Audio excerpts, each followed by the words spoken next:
నెల్లూరు జిల్లా ముత్తుకూరు మండలంలోని ఏపీ జెన్కో వద్ద తెలుగుదేశం పార్టీ నాయకులు చేపట్టిన ఆందోళన ఉద్రిక్తలకు దారితీసింది.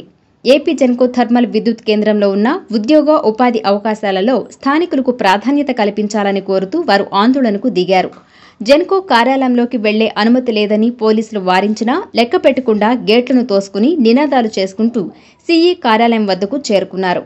అక్కడ ఎస్పీఎఫ్ సిబ్బంది మళ్లీ అభ్యంతరం చెప్పగా ఇరు వర్గాల మధ్య వాగ్వాదం చోటు చేసుకుంది. లోపలికి వెళ్లేందుకు పోలీసులు ససేమిరా అనడంతో అద్దాలను పగలగొట్టుకుని టీడీపీ నేతలు లోపలికి వెళ్లారు. కార్యాలయంలోకి ప్రవేశించిన టీడీపీ నాయకులు, భూ నిర్వాసితులు జెన్కో సీఈతో సమావేశమయ్యారు. పలు అంశాలపై సీఈతో చర్చించారు. అనంతరం వారు మీడియాతో మాట్లాడుతూ శాశ్వత ఉద్యోగాలు, తరలింపు, కాలుష్యం, ప్యాకేజీ తదితర సమస్యల పరిష్కారం గురించి చర్చించామన్నారు. ఉన్నతాధికారుల దృష్టికి సమస్యలను తీసుకెళ్లి పరిష్కారానికి కృషి చేస్తామని సీఈ హామీ ఇచ్చినట్లు వెల్లడించారు. ఏపీ జెన్కోలో ఉన్నటువంటి సమస్యలను పై అధికారుల దృష్టికి తీసుకుపోవాలని ఈరోజు కలవడం వచ్చి జరిగింది. ఈ ప్లాంటు గతంలో 2004-2009లో అప్పటి కాంగ్రెస్ ప్రభుత్వం 33,000 మెగావాట్ల ప్రాజెక్టుల్ని ఉత్తరాంధ్రలో వాళ్ళు రానికపోతే అంతా ముత్తుకూరు మండలం మీదకి వస్తే ఆ రోజు ఈ రోజు గౌరవ శాసనసభ్యులు సోమిరెడ్డి చంద్రమోహన్ గారు ఆ రోజు పోరాటం ఆయనైతే వామపక్షాలతో ప్రజా సంఘాలతో కలిసి ఉద్యమాలు చేపట్టి 3 ప్లాంట్లకు ఒప్పుకోవాల్సి వచ్చింది. 1 గవర్నమెంట్ ప్రాజెక్టు, 2 ప్రైవేట్ ప్రాజెక్టులకి ఆ రోజు ఒప్పుకోవడం జరిగింది. అది కూడా ఒప్పుకోవడం అంటే మన స్థానికులకి కొంతైనా ఉపాధి మెరుగవుతుంది, నిర్వాసితులకి కూడా వాళ్ళ జీవితాలు బాగుపడతానికి తీసుకున్న రోజు ఒప్పుకోవడం జరిగింది. ఈ రోజు ఇన్ని సమస్యల మీద ఈరోజు వచ్చి సీఈ గారిని కలవడానికి వస్తే ఆ ఎస్టీఎఫ్ స్టాఫ్ వాళ్ళంతా మొండి వైఖరితో పానీకుండా ఆపారు. మనకి అదే ఎంతసేపు ఆగమంటే కొంచెం ఆగండి అంటుంటే 45 మినిట్స్ ఆగినాం. 45 మినిట్స్ ఆగిన తర్వాత కొన్నిసారి లోపల కూర్చుంటామని చెప్పి పోతుంటే వాళ్ళు నిర్దోషంగా గ్యాసులు పెట్టి లోపల గ్లాసులతో మమ్మల్ని నెడతారు. గ్లాసులు నెట్టి గ్లాసులు ఇచ్చేస్తారు. మా వాళ్ళకి దెబ్బలు కూడా లేని, మా వాళ్ళకి స్వల్ప గాయాలేని మా వాళ్ళకి కూడా ముగ్గురికి ఇది దురదృష్టకరం. ఈ ఎస్టీఎఫ్ వీళ్ళు ఇంత మొండి వైఖరి ప్రవర్తించడం కరెక్ట్ కాదని చెప్పి తెలియజేసుకుంటున్నాం. సర్వేపల్లి నియోజకవర్గంలోని ముత్తుకూరు మండలంలో నేల్టూరు గ్రామాన్ని ఉన్నటువంటి ఈ యొక్క జెన్కో ప్రాజెక్ట్ నందు మా చుట్టుపక్కల ఉన్నటువంటి గ్రామాల్లో ముత్తుకూరు మండలంలో ఉన్నటువంటి తోటపల్లిగూడ మండలంలో ఉన్నటువంటి గ్రామాలకు సంబంధించినటువంటి విషయాలను చర్చిద్దామని చెప్పి మేమందరం కూడా ఇక్కడికి రావడం జరిగింది.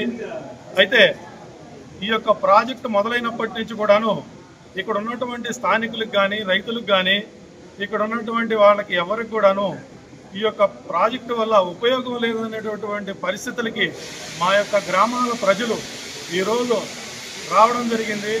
అదే ఆవేదన చెందుతున్నారు.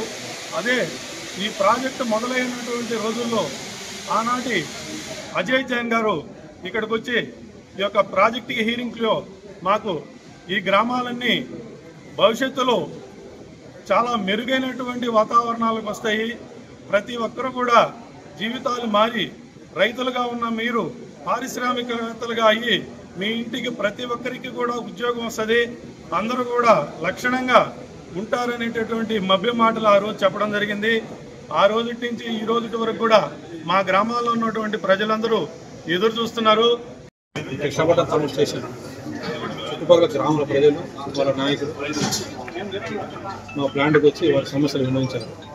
ముఖ్యంగా కాలుష్య సమస్య ఒకటి, ఉద్యోగాల సమస్య ఒకటి, రెండోది ఆల్రెడీ సీఎల్స్గా ఉన్న వాళ్ళు పర్మనెంట్ చేయడం సమస్య ఒకటి, తర్వాత భూ నిర్వాసితులకి ఆరో ప్యాకేజ్ కింద ఈ మార్చడం గురించి ఒకటి, SC ST colony Nelturu village RNR colony rehabilitation work గురించి, వీటి గురించి చాలా ఈ రిప్రజెంటేషన్ చేశారు. కొన్ని లోకల్గా చేయగలిగితే మేము చేస్తాం. దానికి నాకు మిగిలిన కొన్ని సమస్యలు మా మేనేజ్మెంట్ వారు అప్రూవల్ చేయాల్సి ఉంటుంది. ఆ మేనేజ్మెంట్ మేము రికమెండ్ చేస్తాం. అలాగే లోకల్ నాయకులు కూడా వాళ్ళ ప్రయత్నం వారు చేయాలని చెప్పి కోరుకుంటున్నాను. ముఖ్యంగా వీటిల్లో